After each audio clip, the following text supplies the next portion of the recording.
Sa murang edad na 6 years old, si William Floyd Collins ay naakit na sa pagsasaliksik at paglalakbay sa mga kuweba. Sa kabila ng matindi niyang kompetisyon at malayong lokasyon ng kanyang mga kuweba, patuloy siyang nagtatagumpay sa larangan na ito. Ngunit ang kanyang pangarap ay nauwi sa trahedya sa Sand Cave noong 1918.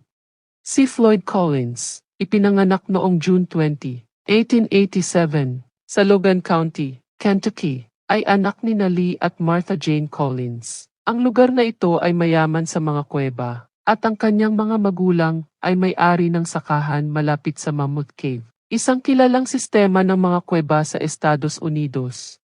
Simula pa lamang sa edad na 6, natagpuan na ni Floyd ang kanyang hilig sa pagsasaliksik ng mga kuweba. Sa edad na 13, natuklasan niya ang kanyang unang kuweba, tinawag niyang Donkey's Cave o Floyd Cave. Matapos mabagsak ang kabayo na nagtutulak ng araro sa sakahan ng kanyang pamilya. Noong 1990, sa Sand Cave, na malapit sa kanyang sariling sakahan, naganap ang trahedya na nagdala kay Floyd sa kamatayan. Ang pangarap na pagbabago sa kuweba ay nauwi sa malupit na pangyayari, at si Floyd Collins ay naging biktima ng isa sa pinakamalungkot na kapalaran sa kasaysayan ng paglalakbay sa mga kuweba. Sa taon ng 1917, na-discover ni Floyd ang Crystal Cave, isang yugto sa kanyang buhay na nagdulot ng malaking pagbabago. Sa September, habang naglalakad sa kanilang bukid, napansin niya ang malamig na hangin mula sa butas sa lupa. Sa kanyang pagsusuri, natuklasan niyang may daan sa ilalim. Sa Disyembre ng taong 1917, natagpuan ni Floyd ang Great Crystal Cave at ito ay naging atraksyon para sa turista. Sa kabila ng pangarap na ito, hindi nagtagumpay ang komersyalisasyon ng Crystal Cave, bagamat binuksan ni Floyd ito sa publiko noong 1918. Hindi ito nakakuha ng kahalagahang inaasahan. Ang lokasyon nito ay malayo at kompetisyon mula sa ibang mga kuweba tulad ng Mammoth Cave ang nagdulot ng hamon.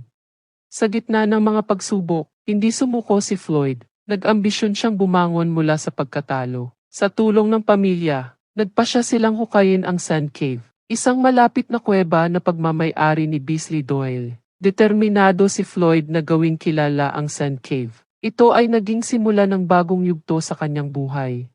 Sa pamamagitan ng masikap na paghuhukay at pagpapalawak, inilunsad ni Floyd ang Sand Cave. Ipinagtapat niya ang vision niya sa mas maraming turista mula sa iba't ibang bahagi ng bansa. Ang kuweba na ito ay nagsilbing daan sa kanyang tagumpay sa gitna ng mga labanang tinatawag ngayong Kentucky Cave Wars. Noong January 30, 1925, ang buhay ni Floyd ay nagbago nang biglang magdilim sa Sand Cave. Sa kanyang pagtatapos ng araw, nawala ang liwanag ng kanyang gas lamp, at habang nagmamadali siyang umalis, aksidenteng nahulog niya ito at naipit ang kanyang binti sa isang bato. Sa pagbagsak ng iba pang mga bato at buhangin, si Floyd ay naiwang nag-iisa at nakulong. Ang sunod-sunod na pangyayari ay nagdulot ng panganib sa kanyang buhay. Walang kamalay-malay si Floyd na si Beasley ay nag-aalala na hindi siya naririnig. Kinabukasan, sa pagpunta ni Beasley sa kuweba, natuklasan niyang nakakulong si Floyd. Nagsimula ang operasyon ng pagliligtas, at si Homer Collins, kapatid ni Floyd, ay dumating para magdala ng pagkain at tubig. Ang unang hakbang para palabasin si Floyd ay gumamit ng harness, ngunit ito ay nagdulot ng pinsala sa kanya. Ang susunod na plano ay ang paghuhukay sa paligid ng bato na nagdikit sa kanyang binti. Ngunit ito ay nagresulta sa pagguho ng kuweba, na hiwalay kay Floyd sa kanyang mga tagapagligtas.